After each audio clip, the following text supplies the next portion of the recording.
Hey team, Browncoat from Koru-Cottage again, and bringing you a review, this time for Quantic Dream's new game, Detroit Become Human. And big thanks to Sony for the early press copy. And before I sort of dig into the review itself, a couple of things I just want to highlight, especially because Detroit is a bit of an unusual sort of a game.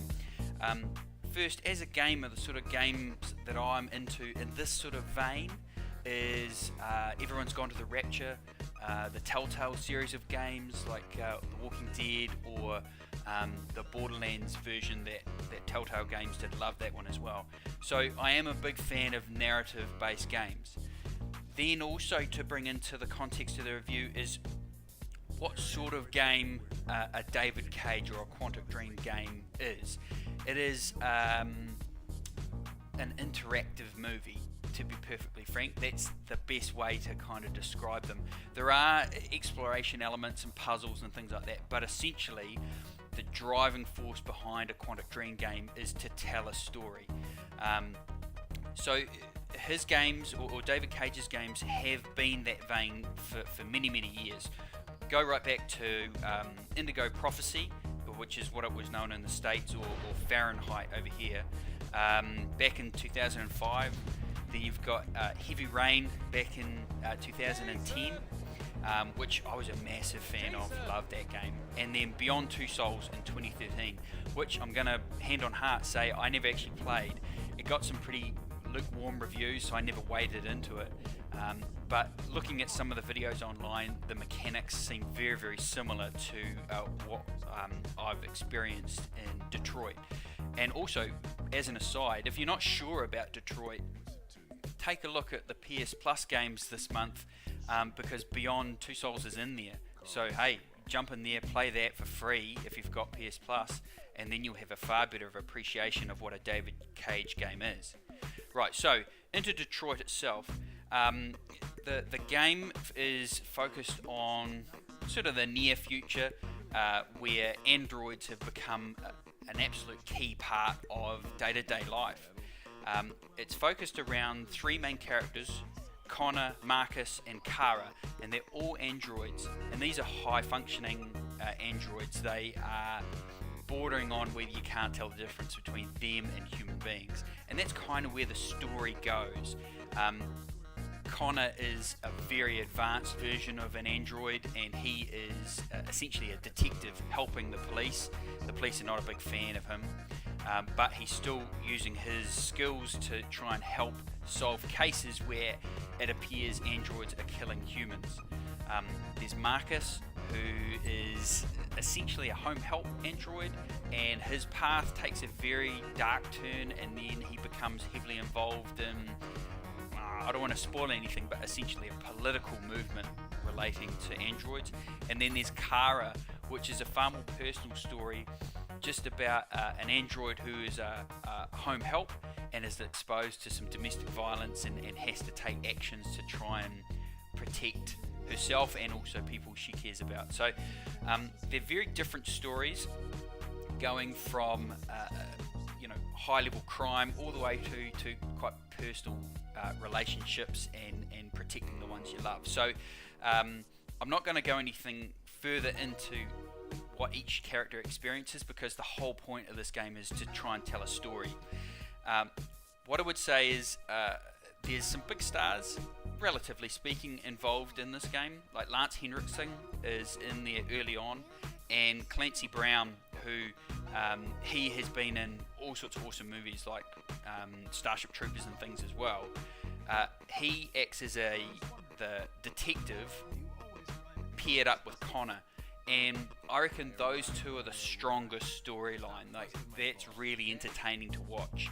Connor himself is analytical and precise, but also trying to manipulate the detective so he can get the best outcome, because he's been tasked with completing this case, and the detective kind of has to come along for the ride. But they end up being quite a good team. I actually really enjoyed that story vein, probably more than the other two.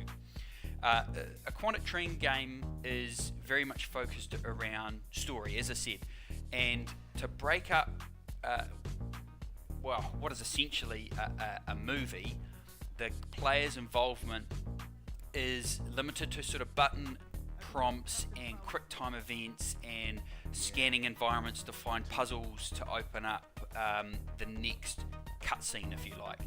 And this is kind of the only area where David Cage games kind of fall down for me, because you're watching this movie play out, because essentially it's a movie, and every now and then it stops because you have to swing the analog stick to the right so the character can then open the door to progress the cutscene. And to start with, hey, it's fine, you know, it becomes sort of second nature, but then you end up in these sort of tense situations of trying to clamber out of something, and you've got to use the L1, R1 bumper and then hold the triangle button and wait for the gauges to fill, because that's the strength of the character trying to climb something. And it kind of sort of feels a bit forced, and I'm not sure if that sort of mechanic has grown much even since Fahrenheit or especially Heavy Rain, which was full of that kind of thing. I personally think it sort of detracts from the storytelling. That said, the advancements made in how prompts come up on the screen for different dialogue options, and those different dialogue options giving huge forking pathways for the characters, that is awesome, and I loved every minute of that.